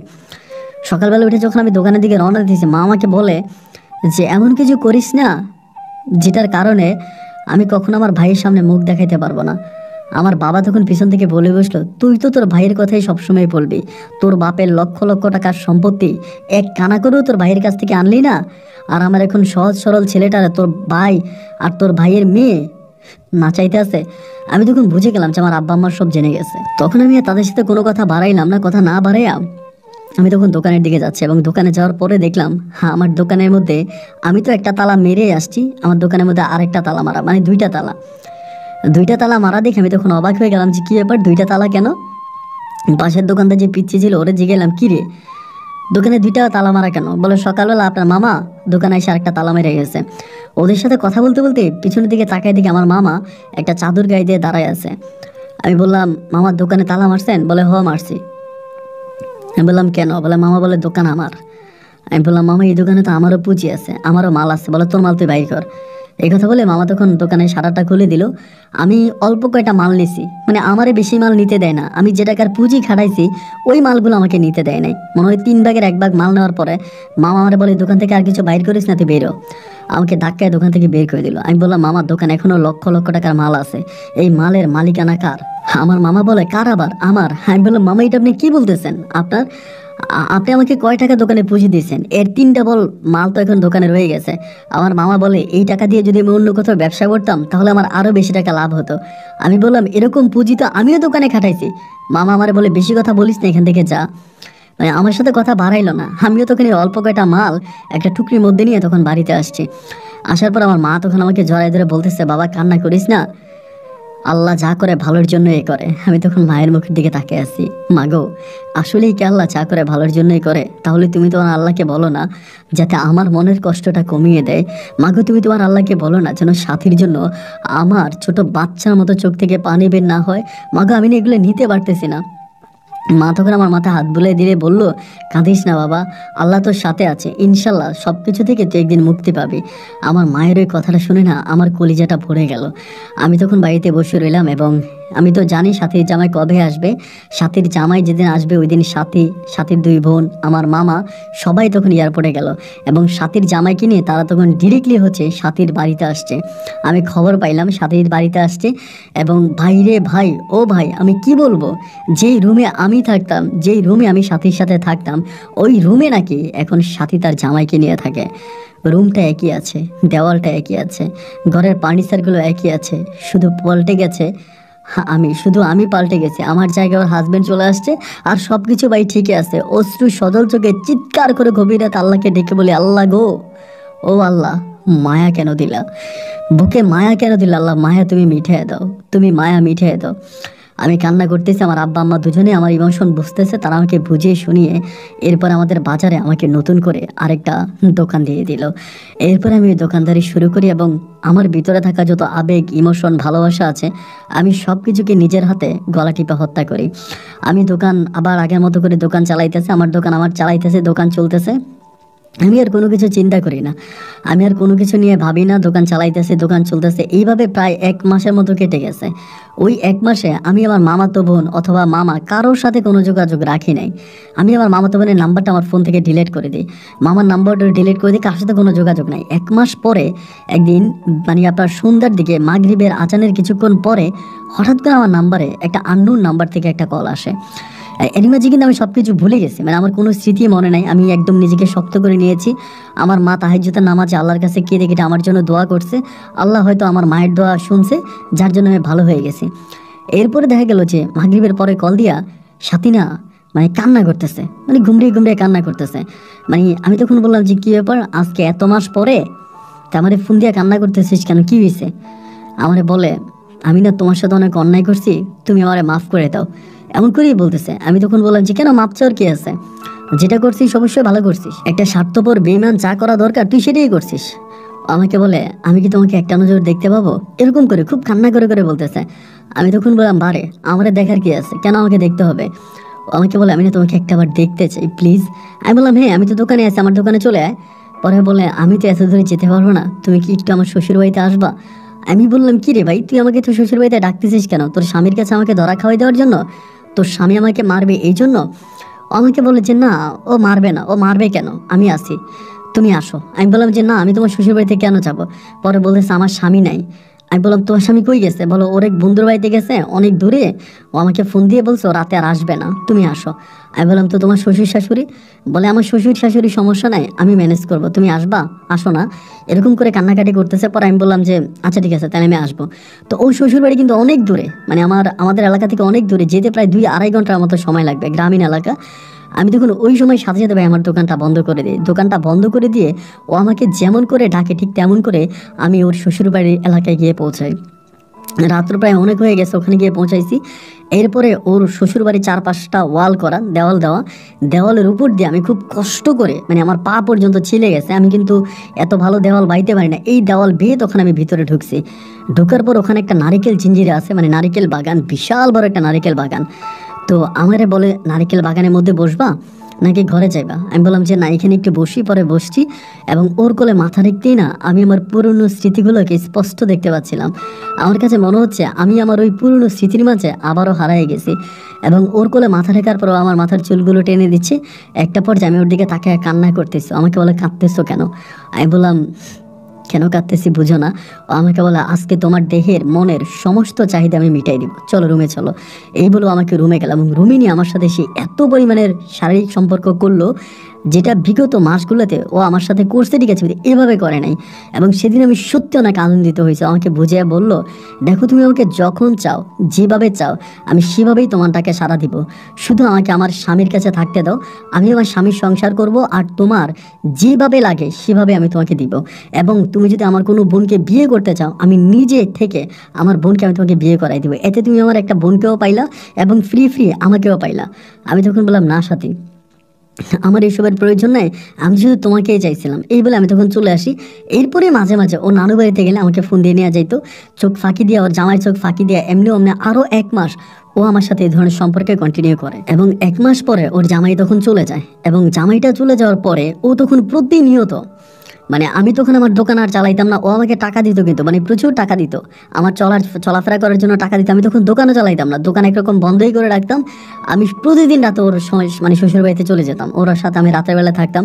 এরকম করে অনেকগুলো মাস কেটে গেল, আমি ওর সাথে থাকতেছি। কিন্তু ভাই একটা কথা কি জানেন, আমি ওর দেহের প্রতি না কোনোদিনও পাগল ছিলাম না, ওর দেহের প্রতি আমার এক বিন্দু পরিমাণে লোভ ছিল না, আমার লোভ ছিল ওর মনের প্রতি। আমি ওর মনের পূজারি ছিলাম, ওর দেহের পূজারি না। ও আমাকে দেহ দিয়ে পাগল করতে চাইছে, কিন্তু আমি তো ওর মনের পাগল ছিলাম। এমন করতে করতে একটা পর্যায়ে আমি চিন্তা করলাম যে আমি কীভাবে ওর শুধু দেহ নয়, আমি পুরো ওকে পাবো। ওই পরিকল্পনা তখন মাথার মধ্যে আনি, এবং আনার পরে একদিন হঠাৎ করে, আমি কিন্তু এটা কোনো পরিকল্পিতভাবে করি না যে এটা একটা মাস্টার প্ল্যানিং করে আমি এই কাজটা করি, বিষয়টা এরকম না। এমনি একদিন আমি করি কি, ওর সাথে শারীরিক সম্পর্ক করা অবস্থায় ওর ওই হাজব্যান্ডের রুমেই আমি তখন এটা ভিডিও করি। ও কিন্তু বুঝতে পারে না, আমি মোবাইল ফোনটা যে কোনো একটা জায়গায় রেখে দিই এটা ভিডিও করি। এবং ভিডিও করে আমি তখন এই ভিডিওটা রেখে দিই, এবং ভিডিও রাখার পরে এভাবে কয়েকটা দিন গেলে পরে আমি ওরে বলি যে সাথী আমার কাছে তুই চলে আয়, তুই তো জামাইয়ের কাছে থাকিস না, এমনি অমনি বলি। কিন্তু কোনোভাবেও আমার ওই কথায় আসে না, শুধুমাত্র ওর কথাই একটা, ও আমার কাছে যা চায় আমি ও আমার টাকা দিবে, পয়সা দিবে, দেহ দিবে, সব দিবে, কিন্তু আমাকে স্বামীর অধিকারটুকুন দিবে না। একদিন হলো কি, রাগ করে ওর সাথে নিজে আমি একদিন ঝগড়া করি, মানে প্ল্যানিং করে ওর সাথে ঝগড়া করি এবং কথা কাটাকাটি করি যে না, তুই আমার সংসারে চলে আসতে হবে, আমার সাথে থাকতে হবে, তুই কেন তোর স্বামীর সাথে থাকবে, এটা আমি কখনোই মানবো না, এটা আমি কখনোই হতে দিব না। এরকম করে ওর সাথে আমি একদিন ঝগড়া লেগেছে, দুইজনে তুমুল ঝগড়া করি। এবং ঝগড়ার একটা পর্যায়ে আমি হঠাৎ করে ওরে বলি, তুই যদি আমার সংসারে না আসিস তাহলে আমি তোকে তোর স্বামীর সংসার করতে দিব না। এই বলে আমি তখন আমার যে ভিডিওটা ছিল 5 মিনিটের ভিডিওটা, আমি বললাম যে আমি তোরে ইমোতে ভিডিওটা পাঠাই দিই, ভিডিওটা দেখ। এইটা বলে আমি তখন ইমোতে ওর সাথে যে 5 মিনিটের একটা সেক্স ভিডিও ছিল এটা পাঠাই দিই। এবং ভিডিওটা পাঠানোর পরেও তখন আমাকে ফোন দিয়ে বলে, এটা কী করলি তুই, এটা তুই কী করলি? আমি বললাম আমি যেটা করছি এটা আমি করছি, এবং এইটা আমি মামার ইমোতে পাঠাবো, তোর হাজব্যান্ডের ইমোতে পাঠাবো। শুধু তাই নয়, আমি দেশ বিদেশে প্রতিটা ছেলের মোবাইলে আমি তোর এটা পাঠিয়ে দিব, এবং প্রতিটা মানুষ তোর এইটা দেখে দেখা দেহের শান্তি নেবে, চোখের শান্তি নেবে, শারীরিক শান্তি নেবে। ও তখন আমাকে বলে, আমি না তোর মামাতো বোন? বললাম হ্যাঁ, তুই আমার মামাতো বোনই তো, আর মামাতো বোন দেখেই তো আমি এটা করছি। আমি তোরে ঠিক এখন থেকে আমি ঠিক 24 ঘন্টা সময় দিলাম, এখন থেকে সময় শুরু। এখন থেকে 24 ঘন্টার মধ্যে তুই যদি আমার কাছে না আসিস, আমার কাছে কমপ্লিটলি ফিরে না আসিস, আমার কাছে চলে না আসিস, আমার বাড়িতে না আসিস, এই ভিডিও আমি প্রথমে তোর হাজব্যান্ডের কাছে পাঠাবো, এরপরে মামার কাছে পাঠাবো, এরপরে দেশ বিদেশ ইন্টারনেট আমি এটা ছড়াই দিব। ও চিৎকার করে বলতেছে, এমন কিছু করিস না শাওন, আমি তোর মামাতো বোন। আমি বললাম হ্যাঁ, আর এই মামাতো বোন দেখে তো আজকে তুই আমার এতগুলা মাস ইউজ করে যাইতেছিস। ও আমাকে বলে, একটা মেয়ে একটা ছেলেকে কীভাবে ইউজ করে? আমি করছিস, একটা ছেলে একটা মেয়েকে যেমনি র্যাপ করে, ঠিক তুই একটা মেয়ে হয়ে একটা ছেলেকে এভাবে র্যাপ করে গেছিস।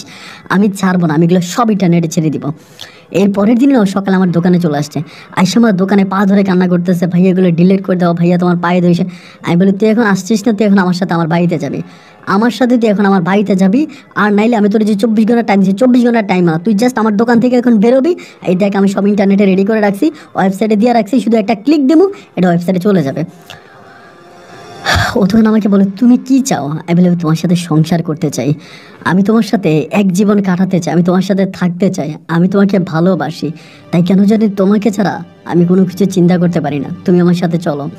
এবং সেদিনও মাথাটা নিচু করে রইল, আর কিছু বলল না, মাথাটা নিচু করে রইল। আমি ওর হাতটা ধরে দোকানটা বন্ধ করে সোজা ওখানে কাজী অফিসে গেছি, গিয়ে প্রথমে আমি ওর স্বামীকে ডিভোর্স করাই, স্বামীর নাম ঠিকানা সব কিছু দিয়ে একটা মানে তালাক পেপার ওর স্বামীকে আমি তালাক দেওয়াই। এবং ওর স্বামীকে তালাক দেওয়ার পরে আমি তখন কাজীর মাধ্যমে আমি ওকে তখন কলমা করে আমি ওকে বিয়ে করি। যদিও ওই বিয়ে তো রাজি ছিল না, ওর মনটা অনেক খারাপ ছিল। বিয়ে শাদী সম্পূর্ণ হয়, এবং বিয়ে শাদী সম্পূর্ণ হলে পরে আমি তখন দুপুরবেলা ওকে নিয়ে বাড়িতে যাই, এবং দুপুরে বাড়িতে গেছি, আমার আম্মা তো ওকে দেখে অবাক। আমি তখন মায়ের আলাদা ডাক দিয়ে নিয়ে মারা সব কিছু বলে দিলাম। মা আমাকে বলে, এটা তুই কী করলি? আমি বললাম, মা আমরা দুজনকে ভালোবাসি, একজন আরেকজনকে ছাড়া কোনো কিছুই বুঝি না, কেউ কাউকে ছাড়া বাঁচবো না, যার জন্য এই পথটা আমি করে নিয়েছি। আমার মা আমাকে বলে, কাজটা তুই ভালো করিস নাই, এটা তুই অনেক অন্যায় করছিস। এবং এই বলে সন্ধ্যার মধ্যে যখন আমার মামার কাছে খবর চলে যায়, রাত্র প্রায় 7টার দিকে, শীতের রাতে 7টার দিকে আমার মামা তখন আমাদের বাড়িতে আসে। মামা যখন আমাদের বাড়িতে ঢুকতেছে আমি বুঝতে পারছি, আমি সাথে নিয়ে ডিরেক্টলি রুমে ঢুকে গেছি। এবং রুমে ঢুকে যাওয়ার পরে মামা অকথ্য ভাষায় গালাগালি করতেছে, মানে আমার মাকে গালাগালি করতেছে, বাবারে করতেছে, আমারে করতেছে।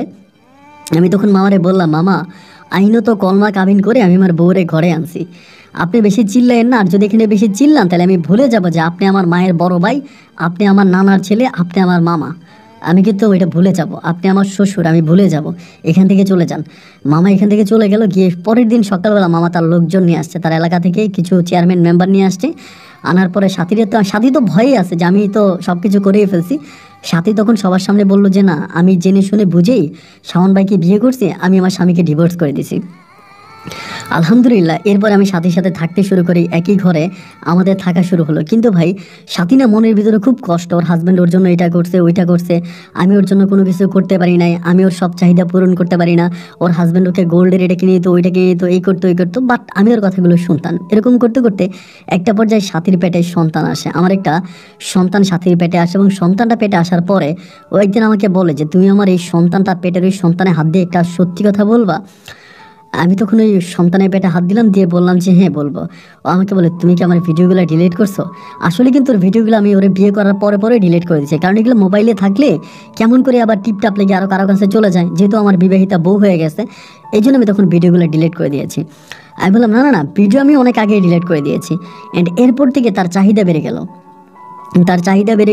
তার এটা লাগবে, তার ওইটা লাগবে। দেখা যাবে মাস শেষে যে টাকা ইনকাম করি মানে সবই ওর চলে যায়। এই অবস্থার ভিতরে ও হঠাৎ করে আমার একটা মানে মেয়েটা হওয়ার 2 দিন থেকে 3 দিন পরে ও আমাকে বলতেছে আমি একটা মেয়ে সন্তান নিছি, তো এখন তুমি আমাকে একটা স্বর্ণের চেন কিনে দিতে হবে, যেটার দাম হবে 1 লক্ষ টাকা। 1 লক্ষ টাকা একটা স্বর্ণের চেনও চায় বসছে, এটা ওকে দিতে হবে। আর ও কিন্তু তখন ওর হাজব্যান্ড বিয়ে করে না, ওর হাজব্যান্ড তখনও কিন্তু ওর প্রতি টান, এবং ও কিন্তু তখন ওর হাজব্যান্ডের কাছে চলে যেতে পারে। আমি তোকে ভালোবাসি, আমার চাহিদা কেমন করে মেটাবো। এরকম করতে করতে আমাদের এলাকারই সেলিনা ভাবি বলে একজন ভাবি আছে, ওনার স্বামী হচ্ছে ইতালি থাকে। এই ভাবিটার সাথে আবার যখন সাথী আমাকে ছেড়ে চলে গেছিলো, আমি ভাবিটার সাথে মাঝে মাঝে ভিডিও কলে কথা বলতাম, কিছু কিছু স্ক্রিনশট ভিডিও কলে রাখতাম, বা কিছু কিছু ভিডিও আমি করে রাখতাম। ভাবিটা দেখতে শুনতে অনেকটা ভালো ছিল, স্বাস্থ্য ভালো ছিল, লম্বা ছিল, ভালো ফিগার ছিল, পাকিস্তানিদের মতো ছিল বডি। তো দুষ্টামি করতাম আমি ভিডিও কলে, এটা ওইটা ভাবি রেখে দিতাম। তো একদিন ভাবিরে বললাম যে ভাবি আমার কিছু টাকার দরকার, যদি পারেন আমার 1 লাখ টাকা দেন। তো ভাবি বললো যে আচ্ছা ঠিক আছে। ভাবির জামাই যেহেতু ইতালি থাকে, ওনার সাথে আমার অনেক ভালো সম্পর্ক। আর আমি ওই সময়টাতে আবার ডিসের ব্যবসা করতাম, যারা গ্রামে আছেন তারা যাবেন যে কেবেলের মাধ্যমে যে ডিস কানেকশনগুলো দেওয়া হয়, এই ডিস লাইনের ব্যবসা আমি করতাম। তো ডিস লাইনের ব্যবসা করার কারণে দেখা যায় অনেক পরিবারে আমি ডিস লাইন কানেকশন দিতাম, এবং ওখানে ভাবিদের সাথে মানে অনেক বিদেশির বউদের সাথে আমার ভালো সম্পর্ক হয়ে যাইতো। তো এরকম করতে করতে পরে ভাবি আমাকে 1 লাখ টাকা দিল। দেওয়ার পরে আমি তখন আমার বউয়ের জন্য একটা স্বর্ণের চেন কিনে, মানে সাথীর জন্য, এবং চেনটা কিনে দেওয়ার পরে ভাবি তখন আমাকে কয়েকদিন পরে ভাবি আমাকে বলতেছে যে শাওন ভাই আপনার ভাই তো বিদেশ থেকে আসবে, টাকা তো আমার কাছে হিসাব চেয়ে আমার টাকাটা দিতে হবে। কিন্তু ভাই আমি যে টাকা মাস শেষে ইনকাম করি আমি ওই টাকা দিয়ে সাথীরে চালাইতে পারি না। আবার ভাবির কাছ থেকে যে 1 লাখ টাকা নিই সেটা আমি দিব কোত্থেকে? আমি দিতে পারি না। একদিন ভাবি কী করলো, তাদের এলাকার মেম্বারকে বিষয়টা জানাইলো যে আমি ওনার কাছ থেকে 1 লাখ টাকা আনছি, ওনার আমি টাকাটা দিতেছি না। যখন মেম্বারকে জানাইলো, মেম্বার তখন এসে আমারে বললো যে এরকম কালকের মধ্যে টাকা দিবি, নাইলে তোর নামে দরবার ডাকবো। মেম্বার এটা বলার পরে রাতের মধ্যে আমি তখন বাধ্য হয়ে, মানে আমার মাথায় হঠাৎ করে এটা কীভাবে চলে আসলো আমি বুঝতে পারি নাই, আমি ভাবির ওই মোবাইলে মেসেঞ্জারে আমি তখন ভাবির সাথে যে ভিডিও কলে যা হইতো এগুলো আমি ওরা পাঠাইছি। আমি পাঠিয়ে বলতেছি কালকে যদি মেম্বার আমার দোকানে টাকার জন্য আবারও আসে, আমি এগুলো আপনার হাজব্যান্ডের মোবাইলে দেবো এবং আমি ইন্টারনেটে ছেড়ে দিব। ভাবি তখন চিৎকার করে বলতেছে যে শাওন ভাই আমি আপনাকে এত বিশ্বাস করলাম, আপনি আমার সাথে এই কাজটা কীভাবে করলেন? আমি বললাম আপনাকেও আমি এত বিশ্বাস করলাম, সামান্য 1 লাখ টাকার জন্য আপনি আমার দোকানে মেম্বার কেমনে পাঠাইলেন? আমি তো আপনার টাকা দিয়ে দিতাম, আমাকে আরেকটু সময় দিতেন। উনি বলে ভাই আপনার পা ধরে মাপছে, আপনি আমার সংসারটা ভাঙেন না, আমার টাকা আপনাকে দিতে হবে না, আমি এই টাকা আপনাকে এমনিই দিয়ে দিছি, যান, আমি আর কখনোই চাইবো না, তাও আপনি আমার সংসার ভাঙেন না। আমি ভাই 1 লাখ টাকা পেয়ে গেলাম। এই 1 লাখ টাকার লোভ তখন আমার ভিতরে ঢুকে গেল। তার কয়েকদিন পরে আমার আরেকটা ভাবি, নাম হচ্ছে আপনার ফাহমিদা ভাবি, ওই ফাহমিদা ভাবি আমার দোকানে আসতো, আমার দোকান থেকে লোড ঢুকাইতো এবং আমার সাথে এটা ওইটা দুষ্টামি করতে, আমার মোবাইলে খারাপ ভিডিও দিতাম, উনি এগুলো দেখতো। ওনার হাজব্যান্ড আবার সৌদি আরবে থাকে।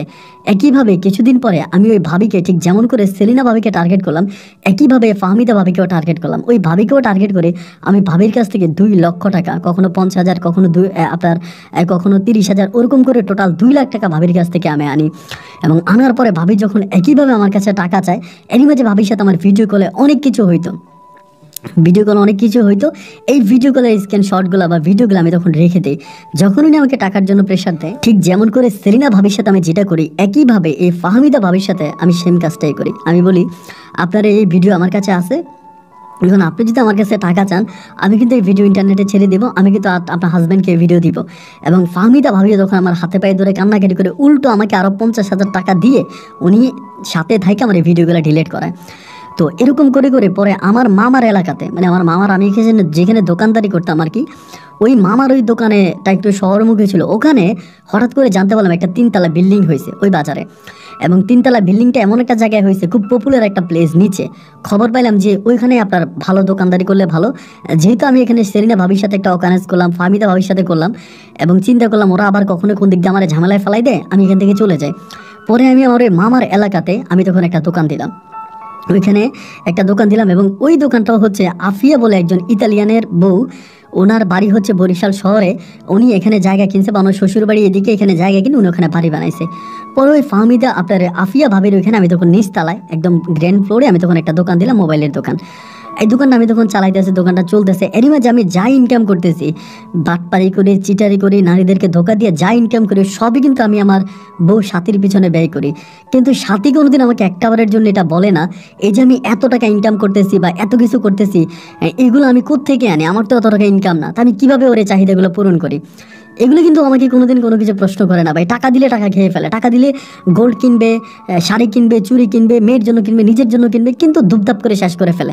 এবং কিছু বললে আমাকে বলে, আমার জামাই তো আমাকে আরও বেশি দিত, তুমি আমাকে আর কী বা দিচ্ছ, আমার আগের সৌদির হাজব্যান্ড তো আমাকে আরও দিত।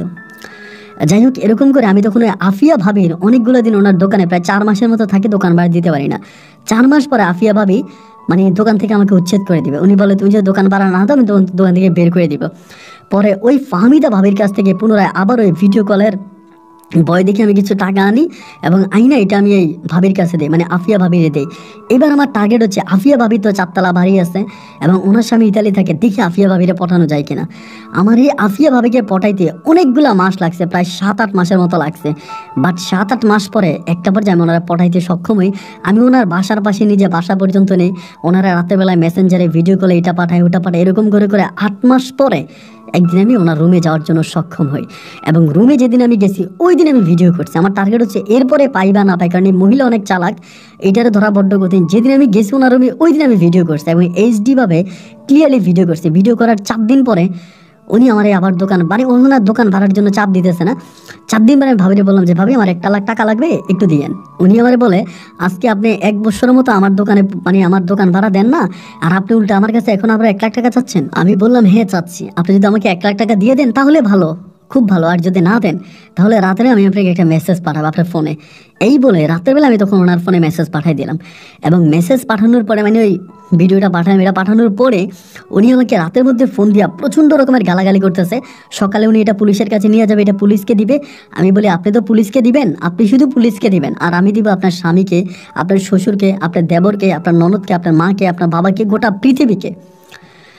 বলে, ভাই আমি আপনাকে এত বিশ্বাস করলাম, আমার স্বামী চলে যাওয়ার পর থেকে আমি কোনোদিন কারোর সাথে মোবাইলেও 1 মিনিট কথা বলি নাই, কিন্তু আমি আপনার সাথে এত কিছু করলাম, আপনি আমাকে এভাবে ঠকাইলেন। আমি বললাম, হ্যাঁ, এখন যদি আপনি আমার সাথে এই কাজটা ডিরেক্টলি না করেন, মানে আমাকে 1 লাখ টাকা না দেন, আমি কিন্তু ভিডিও ইন্টারনেটে ছেড়ে দেবো। শেষের দিনে উনি বাড়ির দারোয়ানকে দিয়ে আমার দোকানে 1 লাখ টাকা পাঠাই দিল। ভাই, এই 1 লাখ টাকার গন্ধ পাই আমি তখন আরও বেশি টাকার প্রতি লোভী হয়ে উঠলাম। এরপরে সুযোগ পাইলে তারা বলে, ভাবি আমার 20,000 টাকা দিয়ে যান, ভাবি আমার 50,000 টাকা দিয়ে যান, ভাবি আমার 1 লাখ টাকা দিয়ে যেতে। এরকম করতে করতে প্রায় 8-10 লক্ষ টাকার মতো আমি ভাবির কাছ থেকে নিই। আমি কিন্তু ওনার রুমে আর যাই না, শুধু তার কাছ থেকে টাকা নিই, সেও আমাকে আর তার রুমে ডাকে না। টাকা চাইলে টাকা দিয়ে, টাকা চাইলে, এরকম করতে করতে আমি একদিন মানে অনেকভাবে আমার ভিতরে মানে চাহিদাটা জাগছে। তখন আমার বউয়ের একটা মাসিক যে সমস্যাটা হয় শাওনের, এটা হয়েছে। পরে আমি আফিয়া ভাবিরে বললাম যে আমি এমনি এমনি আসবো। উনি বলে যে, না ভাই, আমি আপনাকে টাকা দিতেছি, পয়সা দিতেছি, আমি আর এই দেহটা আপনাকে দিতে পারবো না। আপনি এটার জন্য আমাকে যদি আপনি ভিডিও ইন্টারনেটে ছেড়ে দেন তাহলে ছেড়ে দেন, আমি দেহ দিতে পারবো না। তো উনি আর দেহ দিল না। পরে এরই মাঝে আমার এই সামিয়া নামের একটা মেয়ে আছে, মারিয়া নামের একটা মেয়ে আছে, যার বাড়ি হচ্ছে বরিশাল শহরে। এই মহিলাটা বরিশালে যে কোনো একটা প্রাইভেট ইউনিভার্সিটিতে পড়ে। এই মেয়েটার সাথে কয়েক মাস ধরে আমার চ্যাটিং হচ্ছে। এবং ওই দিন যখন ভাবি আমার দিল না, আমি মেয়েটার সাথে একটু গভীরভাবে কথা বলতে শুরু করলাম। এবং কথা বলতে বলতে মেয়েটা আমাকে তখন তার রুমে ডাকলো। 3 দিন পরে তার হোস্টেলে ডাকলো। তার হোস্টেলে সে একাই থাকে। অন্য মেয়েরা কেউ থাকে না, হোস্টেলেও একা থাকে, আমাকে বললো যে সমস্যা নাই, আমার হোস্টেলে তুমি আসতে পারো বা আমার হোস্টেলে থাকতে পারো, আমার হোস্টেলে কোনো মেয়ে নাই, মানে যারা ছিল তারা সবাই নাই, সমস্যা নাই।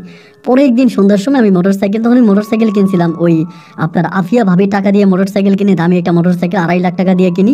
ওই মোটরসাইকেল নিয়ে আমি তখন ওইখানে যাই, মানে মারিয়ার ওইখানে যাই। যাওয়ার পরে মারিয়া তখন আমাকে রুমের মধ্যে নিয়ে যায়, একটা মেয়ে ছিল, মেয়েটারে পাশের রুমে দিয়া আমি তখন রুমে ঢুকে, এবং রুমে ঢুকার পরেই মানে খাওয়া দাওয়া করলাম, খাওয়া দাওয়া করে শুধু রুমে আসছি এতটুকু আমার মনে আছে। এবং এরপরে যখন আমার জ্ঞান ফিরে আমি তখন দেখি আমি হসপিটালে, মানে খাওয়া দাওয়া করছি ওইটাই মনে আছে, বাকিটা মনে নেই। আমি দেখি আমি হসপিটালে, এবং ওই হসপিটালে আমার বউ সাথীও আছে, আমার বাবাও আছে, আমার মাও আছে, এবং আমার মামাও আছে। ওই সময় মামা কিন্তু আমার সাথে অনেকটা ভালো হয়ে যায় সাথীর সাথে সম্পর্ক হওয়ার পরে, বা আমি সাথী আমাকে ভালোবাসার পরে। অ্যান্ড তখন আমার জ্ঞান ফেরার পর আমি জানতে পারি আমার পুরুষের যে যৌনাঙ্গ, আমার যৌনাঙ্গ কেটে ফেলা হয়েছে। এবং কে কাটছে, কারা কাটছে, কোনো কিছুই বলতে পারে না। এইটা কেটে ওখানে ব্যান্ডেজ করে আমাকে রাস্তার পাশে ফালাই দিয়ে গেছে, এবং রাস্তার পাশে অজ্ঞান অবস্থায় পথচারীরা আমাকে পাইছে, পাইয়া তারা আইনে আমাকে হসপিটালে ভর্তি করাইছে। ওখান থেকে আমার তখন মানে আমার এটার মধ্যে কি জানি কি ঢেলে দেওয়া হয়, যেটা দেওয়ার জন্য আমার এটা অনেকটা পচন ধরার মতো অবস্থা হয়ে গেছে। ডাক্তার কোনো কিছু করতে পারে না। আমার যে জমানো টাকা ছিল এবং আমার মা বাবা মানুষের কাছ থেকে ঋণ করে ধার করে আমার আব্বার যে মোটামুটি প্রপার্টি ছিল এগুলো বিক্রি করে প্রায় লক্ষ লক্ষ টাকা আমার পিছনে খরচ করলো। তো আমার যেই অংশটা কেটে ফেলছে একদম নিচ থেকে কাটা হয়েছে, যার কারণে উপরের ওই অংশটা পাওয়া যায় নাই। যদি উপরের অংশটা পাওয়া যেত তাহলে হয়তো জয়েন্ট দেওয়া যেত, কিন্তু জয়েন্ট করানো যায় নাই। এবং জয়েন্ট না করার কারণে আমাকে তখন ইন্ডিয়াতে পাঠানো হয়, এবং ইন্ডিয়াতে প্লাস্টিক সার্জারির মাধ্যমে তখন জাস্ট আমাকে প্রস্তাব করার মতো একটা ব্যবস্থা করে দেয়। এবং সেখান থেকে আমি ইন্ডিয়া থেকে ফিরে আসি। আসার পরে আমি ইন্ডিয়া থেকে ফিরে আসার পরে যেটা জানতে পারি, আমার এই ঘটনার পরে সাথী তার স্বামী, মানে আগে যে সৌদিয়ান স্বামী ছিল উনি কিন্তু আজকে এতগুলো বছর হয়ে গেছে আর বিয়ে করে নাই। বিয়ে না করে উনি সাথীর কাছে, সাথীর জন্যই মনে অপেক্ষা করতেছিল। সাথী আমার মেয়ে সন্তানটা নিয়ে ওনার সাথে চলে গেছে, এবং চলে শুধু যায় নাই, উনি সাথীকে সৌদি আরবে ডিরেক্টলি নিয়ে চলে গেছে। আর তখন আমি অনেকগুলো মাস ইন্ডিয়াতে ছিলাম, এবং ইন্ডিয়া থেকে আসার পরে আমি আস্তে আস্তে করে ইনকোয়ারি করে যেটা জানতে পারি, আমি মারিয়া নামের যে মেয়েটার কাছে গিয়েছিলাম আপনার বরিশাল শহরে, ওই মেয়েটা মূলত ছিল হচ্ছে, আমি লাস্টে যে আফিয়া নামের একটা মহিলাকে ধরছিলাম যার বিল্ডিংয়ে আমি দোকানদারি করতাম, ওই আফিয়ার আপন খালাতো বোন ছিল হচ্ছে মারিয়া। ওইটা আমি জানতাম না। এবং আফিয়াকে আমি প্রতিনিয়ত ব্ল্যাকমেল করতাম। আফিয়া তখন এই বিষয়গুলো মারিয়ার সাথে শেয়ার করতো। মারিয়া যেহেতু ইউনিভার্সিটিতে পরে অনেক ইন্টেলিজেন্ট ছিল, মারিয়া তখন আফিয়াকে বললো যে ওর কন্ট্রাক্ট আমাকে দে, আমি ওকে ধরবো। এরপর থেকে মারিয়া আমার পিছনে লেগে যায়, বাট আমি বুঝতে পারি নাই। এবং এই ঘটনার পরে আমার কয়েকদিন পরে মানে আমার এটা অতটা ভালোভাবে কাজ হয় নাই, কয়েকদিন পরে আমার চার্জারির জন্য ইন্ডিয়াতে যেতে হয়, আসতে হয়। এমন করতে করতে আমার আব্বার কাছে আমি যে সম্পত্তি পাবো, ওই সম্পত্তি আমার আব্বা পুরোপুরি বিক্রি করে আমাকে দিয়ে দিছে। এখন এটা আমি এটা ওয়াশ করাইতে পারি না। এত পরিমাণের ব্যথা, এত পরিমাণের কষ্টে আছে ভাই, আমি আপনাকে বলে বোঝাতে পারবো না। আমার এই ঘটনার পরে আমার গ্রামের মানুষ আমাকে নিয়ে ছিচি করে দেখে আমি গ্রাম থেকে বেরিয়ে গেছি, এবং গ্রাম থেকে বেরিয়ে আমি ঢাকা শহরে আসছি। এবং ঢাকা শহরে আমি আপনাকে কি বলবো, আমি লুঙ্গি হাতে করে মানে এটা উপরের দিকে হেঁটে হেঁটে মানুষের কাছে ভিক্ষা চাই। আমাকে মানুষ ভিক্ষা দিলে পরে আমি ভাই না খাই আমি এটার ওয়াশ করাই, কারণ ওয়াশ না করলে আমি এটার ব্যথা নিতে পারি না। আমার এটার এখনও অনেক চিকিৎসা বাকি আছে, কিন্তু চিকিৎসা করানোর মতো কোনো টাকা আমার কাছে নাই। ভাই আমি আপনার কাছে গল্পটা শুধু এই কারণেই বললাম, আপনি আমার গল্প প্রচার করেন বা না করেন, আপনি যদি পারেন আমাকে একটু সাহায্য করেন। আমি আপনার কাছে একটু সাহায্য চাই, আমি মানুষ হিসাবে বাঁচতে চাই, না হলে ভাই আমি আত্মহত্যা করে মরে যাব। ভাই আমি জানি আমি অনেক পাপ করছি, আমি সত্যগুলো আপনার কাছে সব কিছু স্বীকার করছি। অন্তত আপনি আমার এই চিকিৎসাটা করার ব্যবস্থা করে দেন। আমি ঢাকায় কোথায় থেকে ফুল ঠিকানা আপনাকে দিয়েছি, আপনি এসে দেখেন, অথবা আপনি নিজে আমাকে ভিডিও কল দিয়ে দেখেন। আমার এটা ফুলে মোটা হয়ে এমন অবস্থা হয়েছে যে আমি প্রস্রাব করতে পারি না। হয়তো যে কোনো সময় ডাক্তারদের কথা মতো আমি মারা যেতে পারি। শুধু বাঁচার জন্য আপনার কাছে এসে দাঁড়ালাম। ভাই আমি খারাপ মানুষ, কিন্তু আমি ভালো হয়ে যাবো, 5 ওয়াক্ত নামাজ পড়বো, দিনের পথে চলবো, যদি আপনি আমার এই উপকারটা করেন। যে লক্ষ লক্ষ টাকা আমি সাথীর পিছনে ব্যয় করছি, সাথী আজকে তার স্বামীকে নিয়ে সৌদির মাটিতে নায়িকার মতো ঘুরে বেড়ায়, কিন্তু দেশের মাটিতে আমি মৃত্যুর যন্ত্রণায় কাতরাচ্ছি। ভাই যদি পারেন আমাকে একটু সাহায্য করেন। আসসালামু আলাইকুম।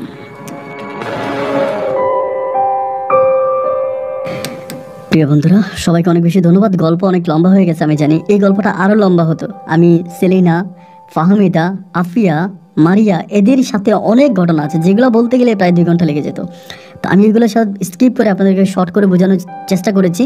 আপনারা যদি কোনো অংশে না বুঝে থাকেন তাহলে অবশ্যই কমেন্ট করবেন। আমার সাথে যোগাযোগ করার জন্য আমার ইমো নাম্বার দেওয়া আছে, ইমেল দেওয়া আছে ভিডিও ডিসক্রিপশানে, সেখান থেকে আমার সাথে আপনারা কন্ট্যাক্ট করতে পারেন।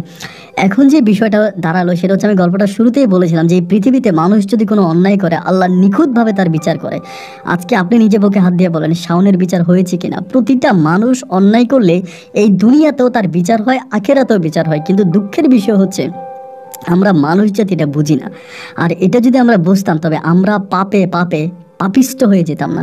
আজকে শাওনের যে অবস্থা, মানে ওর আমাকে 2টো ছবি পাঠাইছে, মানে 2টো ছবি দেখে আমি নিজে ভয় পেয়ে গেছি যে ওর মানে ওর জিনিসটার অবস্থা এইরকম যে এটা দেখলে একটা মানুষের ভয় লেগে যাবে।